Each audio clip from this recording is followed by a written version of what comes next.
Hello everybody, hope आप सब अच्छे से होंगे। चलिए आज हम टाइम वेस्ट ना करते हुए हम स्टार्ट करते हैं आज का टॉपिक और बहुत इंटरेस्टिंग टॉपिक है। ये है हेपाटाइटिस। ठीक है। अब बहुत सारे लोग कंफ्यूज हो जाते हैं, हेपाटाइटिस और फैटी लिवर दोनों सेम है क्या? नहीं, बिल्कुल नहीं। हेपाटाइटिस और फैटी लिवर बिल्कुल डिफरेंट है। ठीक है। हेपाटाइटिस मतलब क्या होता है, अभी हम फैटी लिवर को छोड़ देते हैं, अभी हम सिर्फ आज हम हेपाटाइटिस देखते हैं। तो ये हेपाटाइटिस का मतलब क्या होता है? इसका मतलब कि हेपा मतलब लीवर, आइटिस मतलब इन्फ्लामेशन, यानी कि लीवर का इन्फ्लामेशन, यानी कि लीवर की सूजन। ठीक है। तो अगर लीवर अगर सूजन हो जाए तो उसको हम क्या बोलते हैं? हेपाटाइटिस बोलते हैं। और हेपाटाइटिस अल्टीमेटली क्या कॉज करती है?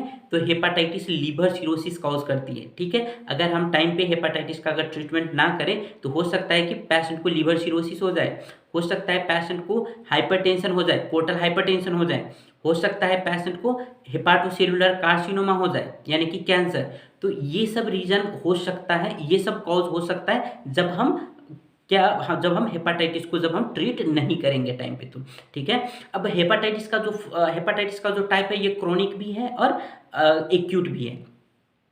तो अब आपको क्रोनिक और एक्यूट तो समझाना नहीं पड़ेगा। और मेन चीज़ इस पे क्या है हम थोड़ा सा जान लेते हैं। अब हम देख लेते हैं कि ये हेपाटाइटिस का जो फॉर्म है वो क्या क्या फॉर्म है हेपाटाइटिस का। आप लोग ऑब्वियसली सुने होंगे कि हेपाटाइटिस ए है, हेपाटाइटिस बी होता है, हेपाटाइटिस सी होता है, हेपाटाइटिस डी होता है, ई होता है ना, और हेपाटाइटिस जी होता है, एफ नहीं होता है। ठीक है। तो ये कुछ हेपाटाइटिस का फॉर्म है।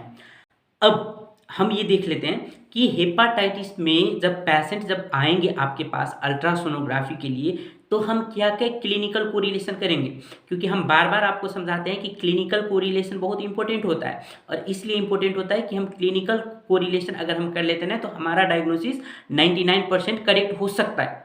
ठीक है। तो इसलिए अब हम टाइम वेस्ट ना करके हम देख लेते हैं कि क्या क्या हो सकता है क्लिनिकल सिम्टम्स। तो पहले तो पेशेंट को फीवर होगा। ठीक है। फीवर होगा, चिल्स होगा। ठीक है। और फिर पेशेंट को नोजिया हो सकता है, वोमिटिंग हो सकता है, डार्क यूरिन हो सकता है। ठीक है। फटीग हो सकता है। ठीक है। पेशेंट को जॉन्डिस हो सकता है। ये कुछ सिम्टम्स है जो आपको देखने को मिलेगा जब आप हेपेटाइटिस के पेशेंट को जब आप देखेंगे अपने अल्ट्रासाउंड रूम में। ठीक है। और इसके साथ साथ जब हम ब्लड टेस्ट की बात करेंगे ना तो ब्लड टेस्ट में क्या होगा कि एलएफटी का जो लेवल है वो एलिवेटेड होगा, यानी कि सारा एलएफटी में जो होता है कंपोनेंट वगैरह जो होता है वो सारा एंजाइम वगैरह इंक्रीज होगा। जैसे कि एएलपी अल्कलाइन फोस्फेट है ना, एएसटी और एलडीएच ये सारा क्या होगा? इंक्रीज होगा। ठीक है। स्पेशली ये सब इंक्रीज होगा जब हम ब्लड रिपोर्ट देखेंगे। अब हम जान लेते हैं हमारा फेवरेट जो है अल्ट्रासाउंड। हम अल्ट्रासाउंड में हम क्या क्या देखेंगे? तो देखिए इनिशियली अगर पेशेंट पहली बार आ रहा है, ठीक है, और इनिशियली अभी तक पेशेंट को कुछ ज़्यादा प्रॉब्लम नहीं हुआ है तो हो सकता है कि लीवर हमको नॉर्मल देखने को मिले। ठीक है। हमको क्या हो सकता है? नॉर्मल लीवर देखने को मिल सकता है। पर वही अगर पेशेंट को थोड़ा टाइम हो गया है, लाइक 2 महीने 3 महीने हो गया है, तो उस कंडीशन में हमको क्या क्या देखने को मिलेगा? जैसे जैसे टाइम बीतेगा ना वैसे वैसे हमको enlargement of the liver, liver का जो साइज है वो बढ़ा हुआ मिलेगा हमको। ठीक है। यानी कि हेपाटोमेगाली। ठीक है। दूसरा क्या? लीवर के साथ साथ स्प्लीन का भी साइज बढ़ा हुआ मिलेगा, यानी कि स्प्लीनोमेगाली। ठीक है। और जैसे ही लीवर बड़ा होगा ना वैसे ही हमको क्या दिखेगा? हाइपो इकोइक, लीवर का जो हमको इकोजेनिसिटी होगा वो हमको हाइपो इकोइक दिखेगा। ठीक है। और लीवर पे हमको एक साइन देखने को मिलेगा जिसको हम क्या बोलते हैं कि स्काई साइन, आप लोग का इमेज में भी देख सकते हैं, ऐसा हमको साइन देखने को मिलेगा। ठीक है। और पेरीपोर्टल कॉफिंग देखने को मिलेगा, पर ये ऑप्शनल होता है, पेरीपोर्टल कॉफिंग हमेशा नहीं होता है। अब ये पेरीपोर्टल कॉफिंग क्या होता है? तो पेरीपोर्टल का मतलब होता है पेरीपोर्टल ट्राइट, पेरीपोर्टल ट्राइट का मतलब होता है common bile duct, hepatic artery और पोर्टल वेन। ठीक है।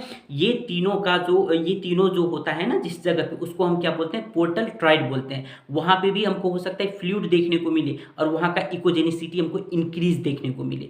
तो ये सब कुछ अल्ट्रासोनोग्राफिक फाइंडिंग है जो आपको देखने को मिल सकता है हेपाटाइटिस के केस में। तो आप लोग ध्यान से इस वीडियो को देखिए, और क्योंकि एक एक पॉइंट बहुत इंपॉर्टेंट है। और जब भी आपके पास पेशेंट आएंगे तो आप बढ़िया से डायग्नोसिस कर पाएंगे। जहाँ जहाँ पर मैंने बोला है कि इस जगह पर आप ये स्कैन कर सकते हैं, ऐसा साइन देख सकते हैं, अगर ये आप बढ़िया से समझ गए तो बढ़िया से स्कैन कर पाएंगे। तो होप आपको ये वीडियो अच्छा लगा होगा। अगर अच्छा लगा है तो अपने दोस्तों के साथ शेयर करिए, क्योंकि वीडियो बनाने में बहुत मेहनत लगता है। तो आप इसको अपने दोस्तों के साथ शेयर भी करिए। और ये वीडियो आपको अच्छा लगा या नहीं लगा ये आप हमको कमेंट करके बताइए। अच्छा लगा तो भी कमेंट करके बताइए, अगर कुछ सजेशन है तो वो भी कमेंट करके बता सकते हैं। अगर नहीं तो आप चाहे तो हमको व्हाट्सएप मैसेज भी कर सकते हैं और ईमेल भी कर सकते हैं। Thank you so much.